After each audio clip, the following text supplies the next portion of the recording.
Captain Marcus Webb had seen his share of impossible situations during his 15 years navigating the outer colonies, but nothing compared to finding a dying alien princess in an escape pod drifting through the Keltar Nebula. The distress beacon had been faint, almost imperceptible against the cosmic radiation that made the nebula a navigator's nightmare. Most ships avoided this region entirely, but Marcus prided himself on taking routes others feared. His cargo vessel, the Wandering Star, was built for endurance, not speed, and the detour would cost him 3 days. Still, Spacer's code demanded he investigate. When he pulled the pod into his cargo bay, Marcus expected salvage or perhaps a body. What he found instead was a being unlike anything in the human database. Crystalline skin that shifted between violet and silver, 4 elegant arms folded across her chest, and eyes that held the depth of galaxies. She was barely breathing. His medical system screamed warnings. Unknown biology. Potential contamination. Possible threat. Marcus ignored them all and carried her to the med bay.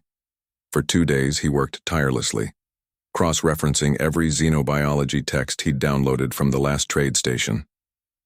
Her physiology operated on principles that defied human medicine, a circulatory system based on light refraction rather than fluid transport, cellular structures that existed in quantum superposition. Yet somehow, through trial and desperate improvisation, Marcus stabilized her. When Princess Shalara regained consciousness, her first words were in a language that sounded like crystal bells. The Wandering Star's AI struggled with translation, but her meaning was clear, gratitude mixed with urgency. She had been fleeing an assassination attempt, orchestrated by her own uncle who sought the throne of the Velkarian Empire.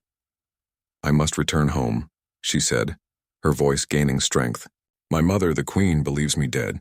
My uncle will use this to claim succession rights." Marcus calculated the journey to Velkar Prime. It would take him 2 weeks off his route, potentially voiding his cargo contracts. The financial loss would be catastrophic. But when he looked into those galactic eyes, he knew he couldn't leave her stranded. The journey was treacherous. The Velkarian Empire existed in a region of space where human ships rarely ventured, beyond the treaty borders established after the Contact Wars. Marcus had to navigate 3 hostile territories, dodge 2 patrol fleets that would have asked questions he couldn't answer, and burn through fuel reserves he couldn't afford to replace. Shalara watched him work with fascination. "Your species navigates by mathematics alone?" she asked one evening as Marcus plotted their next jump. "No quantum intuition? No telepathic stellar mapping? Just numbers, charts, and educated guesses," Marcus replied, double-checking his calculations. "We make do with what we have." "Remarkable," she whispered. "Your people achieve with determination what others require gifts to accomplish." When they finally emerged from hyperspace above Velkar Prime, Marcus gasped. The planet was a work of art. Floating continents suspended in atmospheric currents connected by bridges of solidified light. Cities that seemed grown rather than built spiraled across the landmasses, their architecture defying physics as he understood it. The reception was immediate and overwhelming. Royal Guard vessels, each larger than his entire ship, surrounded the Wandering Star. Shalara's transmission to the surface caused what Marcus could only describe as controlled chaos. Within an hour, they were escorted to the Grand Palace, a structure that existed partially in normal space and partially in dimensions Marcus's eyes couldn't quite process. Queen Ethelara was terrifying in her majesty, ancient beyond measure, with skin that had deepened to midnight purple, and a presence that made Marcus feel like a candle before a star. She listened as her daughter recounted the assassination attempt, the escape, and the human captain who had saved her life. Then the Queen's attention fixed on Marcus, and he felt the weight of civilizations in that gaze. "Captain Marcus Webb," her voice resonated through his very bones. "You have returned what I thought lost forever. You navigated dangers that would challenge our finest pilots, using primitive technology and human stubbornness alone. You sacrificed your livelihood without hesitation. Such a debt cannot be repaid with mere gratitude." Marcus shifted uncomfortably. "Your Majesty, I just did what anyone would—" "No." The word cut through the air like a blade. "Most would not. Most have not. You will be rewarded beyond measure. Name your desire and it shall be granted." "I just need to get back to my ship and my route," Marcus said. "I've got contracts to fulfill and I'm already weeks behind." "Your ship?" The Queen's expression was inscrutable. Captain Webb, you misunderstand. You cannot leave. Marcus felt his blood run cold. What? You have proven yourself exceptional among your kind.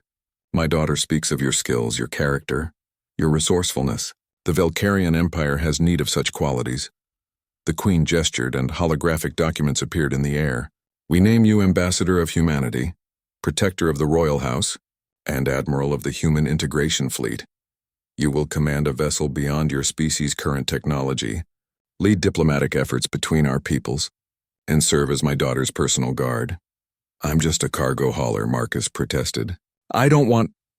What you want, the Queen interrupted gently but firmly, became secondary when you chose to save my daughter. Your actions have set in motion events that cannot be undone. Relations between our species will be forever changed. Who better to guide this change than the one who sparked it? Shalara stepped forward, her expression apologetic but determined. Captain Webb, Marcus, my mother is right. You showed me humanity's true potential. Now you must show the rest of the galaxy, not as a prisoner but as a bridge between worlds. Marcus looked between mother and daughter, then out at the impossible city beyond the palace walls. He thought of his simple ship, his simple roots, his simple life, all gone now, replaced by something he'd never asked for. But as he met Shalara's eyes, he saw the same gratitude and determination that had driven him to save her. Perhaps some journeys didn't follow the route you planned. Perhaps the best destinations were the ones you never meant to find. I suppose, he said slowly. I'll need a bigger ship for all this ambassadoring. Queen Ethelara smiled, a rare expression that made courtiers gasp, and Marcus knew his life would never be simple again.